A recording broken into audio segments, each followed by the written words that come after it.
ఒక అమ్మాయి తలుచుకుంటే ఎంతటి అబ్బాయి లైఫ్ అయినా చిటికల్లో నాశనం అవుతుంది అని చెప్పడానికి ఈ స్టోరీ ఒక బెస్ట్ ఎగ్జాంపుల్ అనమాట. నాకు బ్రదర్ మెసేజ్ చేశాడు. అతను ఇంటర్ కంప్లీట్ కాగానే ఒక ప్రైవేట్ కాలేజెస్ లో బీటెక్ లో జాయిన్ అయ్యాడు. బీటెక్ లో జాయిన్ కాగానే అందరిలాగానే అతనికి ఒక అమ్మాయి పరిచయం అయింది. ఆ పరిచయం కాస్త లవ్ గా వెళ్ళిపోయింది. వాళ్ళిద్దరు లవ్ లో ట్రిప్స్ అని, మూవీస్ అని, అవుటింగ్స్ అని, పార్కుల మట్టి, థియేటర్స్ అమ్మటి అట్లా చాలా ఎంజాయ్ చేశారు. ఒకసారి ఆ అమ్మాయి మొబైల్ అడగానే అందులో ఒక అబ్బాయితో చాట్ చూసిండంట. ఎవరితను అడిగిండంట. అది మా బావ, నేను చాట్ చేయలేదు, మా అక్క చాట్ చేసింది, నాకు ఆ చాట్ కి ఏం సంబంధం లేదని చెప్పేసిందంట. అప్పుడే పరిచయమైన లవ్గా ఆ అబ్బాయి అంతగా అమ్మాయిని ఏం అడగలేకపోయాడు. దాని తర్వాతకి వీళ్ళు కొన్ని రోజుల తర్వాత ఇద్దరు ఫిజికల్ అయ్యారంట. ఫిజికల్ అయ్యాక ఒక రోజు మళ్ళీ అమ్మాయి మొబైల్ తీసుకుని చెక్ చేశాడంట. అలా చెక్ చేస్తే ఈ అమ్మాయి వేరే ఒక అబ్బాయితో వితౌట్ ట్రస్ట్ తో ఉందంట. ఆ ఫొటోస్ వీడియోస్ చూసి ఈ అబ్బాయి డైరెక్ట్ గా అడగకుండా ఇండైరెక్ట్ గా అడిగాడంట. అబ్బాయి ఫోటో చూపించి ఈ అబ్బాయి నీకు తెలుసా అని అడిగాడంట.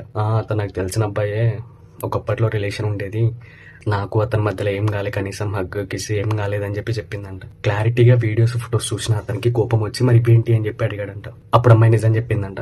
అది నా పాస్ట్, అది ఎప్పుడో మూవ్ ఆన్ అయిపోయా, నీ దగ్గర చెప్పకుండా దాచాలని కాదు, చెప్పితే మన రిలేషన్ ఎక్కడ బ్రేకప్ అయిపోతుందో అనే భయంతో చెప్పలేదని చెప్పిందంట. కానీ రోజులు కలిసే కొద్ది తెలిసింది ఏంటంటే ఆ అబ్బాయి పాస్ట్ కాదు, ప్రెసెంట్ లో కూడా ఉండడం తెలిసింది. కానీ వీళ్ళిద్దరు లవ్ చేసుకున్నది ఆ అబ్బాయికి కూడా తెలిసి వాడు మూవ్ ఆన్ అయిపోయాడంట. ఇలాంటి అమ్మాయి నాకు వద్దురా బాబు, నేనున్నాక వేరే అబ్బాయితో ఉన్నది, ఇలాంటిది నాకెందుకు అని చెప్పి అతనే సైడ్ అయిపోయాడంట. కానీ హాలిడేస్ వచ్చేసి అమ్మాయి ఇంటికి వెళ్ళిపోయింది.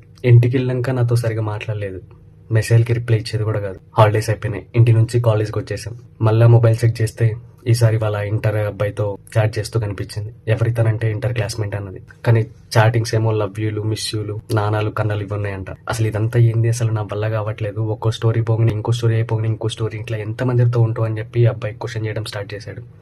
అమ్మాయి దగ్గర నుంచి ఆన్సర్ లేదు. అమ్మాయిని అడుగుతూనే ఉన్నాడు అనమాట. కానీ అమ్మాయి నుంచి ఎలాంటి రెస్పాన్స్ రాకపోయేది. అయితే తట్టుకోలేక ఇలా అన్నాడంట, నేనైతే సూసైడ్ చేసుకొని చచ్చిపోతా, ఎందుకంటే నేను ఇంతలా లవ్ చేశాను, నేను ఇంతలా నమ్మా, నువ్వు నాతో ఉంటూనే ఇట్లా ఎంతమందితో ఉంటావు నువ్వు అని చెప్పి అన్నాడంట. ఈ అమ్మాయి మాట్లాడలే, ఏం కాదు నీతోనే ఉంటా అని చెప్పి అబ్బాయిని నమ్మించి మాయమాటలు చెప్పి వాళ్ళ బ్రదర్స్ కి కంప్లైంట్ ఇచ్చిందంట. ఇట్లా నన్ను ఒకటి బ్లాక్ మెయిల్ చేస్తాడు, చచ్చిపోతా, నీ పేరే రాస్తా, నాతో మాట్లాడవా అని నా వెనక పడతానని చెప్పి వాళ్ళ బ్రదర్స్ కి చెప్పిందంట.